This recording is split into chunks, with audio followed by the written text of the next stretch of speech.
You know, the Kraken only got 19 shots on goal in that game. I swear to God if you make this joke. I guess you could say the Rangers' defense was pretty... No one wants you to finish that sentence. Lights out!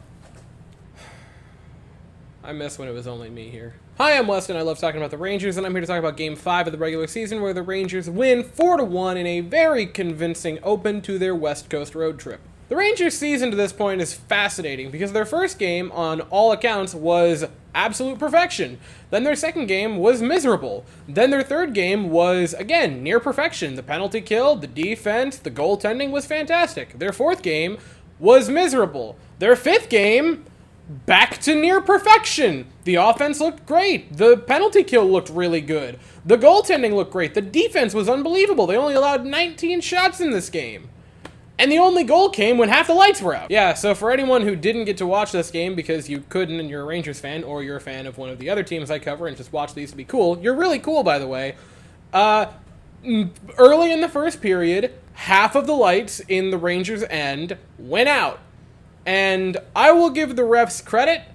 I absolutely adore that they just looked at each other and said, all right, we're going to make this equally unfair for everyone involved. Also, maybe it's a funny little coincidence, but 4 of the 5 goals came in the dark end. I just floating that out there. Anyway, first goal. Seattle gets on the board first, just under halfway through the first period. A really nice one-timer from Justin Schultz. It was a nice passing sequence by the Kraken. Jonathan Quick can do nothing. That was just bar down, a beautiful shot by Schultz, and the Kraken are on the board 1-0. But the Rangers respond with a beautiful snipe of their own. Artemi Panarin is glove side of Philip Grubauer and starts doing the Panarin scooch, which is where he just starts shuffling around until the opposing team has an aneurysm and then make a mental mistake for him to capitalize on. This time it was Philip Grubauer making that mistake, and I understand why. He was in a very vulnerable spot there with where Lafreniere was and where Panarin was, and the only way he could possibly make a save there is if he cheated and guessed correct. Unfortunately for Philip Grubauer, he cheated blocker side, thought it was going to be a pass to Lafreniere, and it wasn't. It was a bar-down snipe for Panarin. To his credit, I don't know that Grubauer could have stopped that anyway. That was a just missile and pinpoint accurate from Panarin. An unbelievable snipe to tie the game up at 1. It was a beautiful shot by Artemi. So all of that analysis on the first goal, and what happened on the second one for the Rangers? Well, Trouba shot the puck towards the net, it slipped behind Grubauer, and Kakko went, PAK! I think the first line for the Rangers is really interesting because you have 2 total net front guys in Kakko and Kreider who go about it very, very differently. Kreider is going to be in front of the goalie, trying to get a bit of a screen with just silky smooth hands to perfectly tip it past the goaltender. Kakko is just going to wait like a vulture for something to fall on the ground, and then he is going to pounce on it within milliseconds. He does that here, and the Rangers get a 2-1 lead. Then we move to the third goal for the Rangers, and Lafreniere has it behind the net, passes it over to Filip Chytil. He puts 2 or 3 Kraken in a blender, pass back in front to Alexis Lafreniere, who was also just kind of sitting in wait, snipes it, and the Rangers have a 3-1 lead. And then we move to the fourth goal.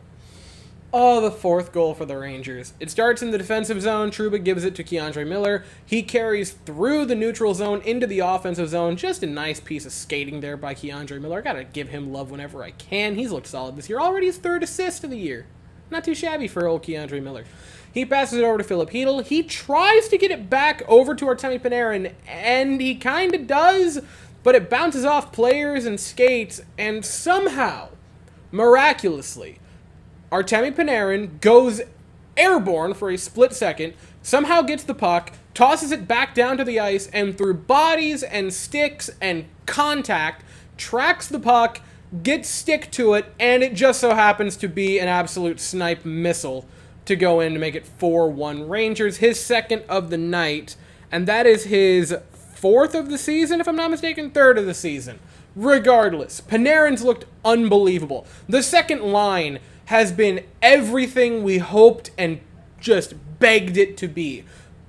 Panarin looks fantastic this season. Lafreniere looks not quite what we hoped as a rookie and as a prospect, but he looks like a kid who is growing, who is finally starting to hit a stride.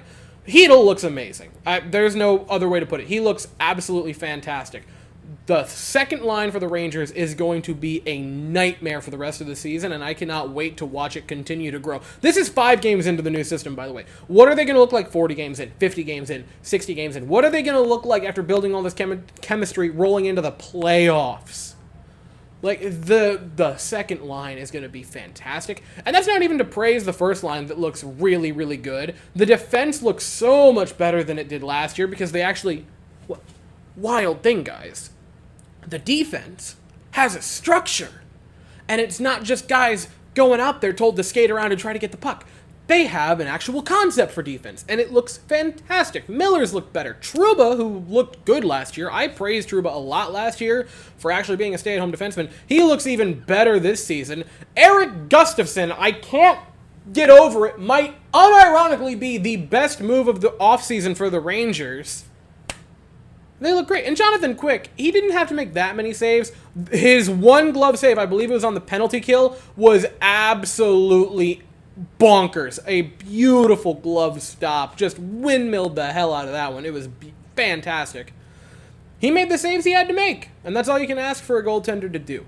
This was a very, very good win for the Rangers. A nice way to start off the road trip, and against a good team. I have a lot of faith in Seattle. I get that they've started out a little lackluster this season, but I definitely think they're going to end up being a very good team this season and probably go back to the playoffs. So getting a nice win to start with, to start the road trip off against a probable playoff team, is a very nice way to do it.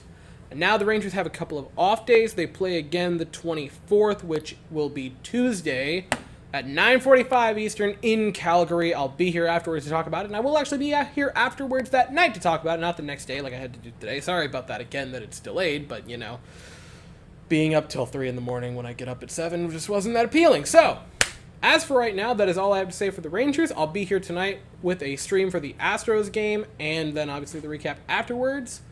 But as for this video, that is all I have to say. So, if you enjoyed this video, please consider to like and subscribe. Thank you all so very much for watching. I hope you all have an absolutely fantastic day, and as always, go Rangers.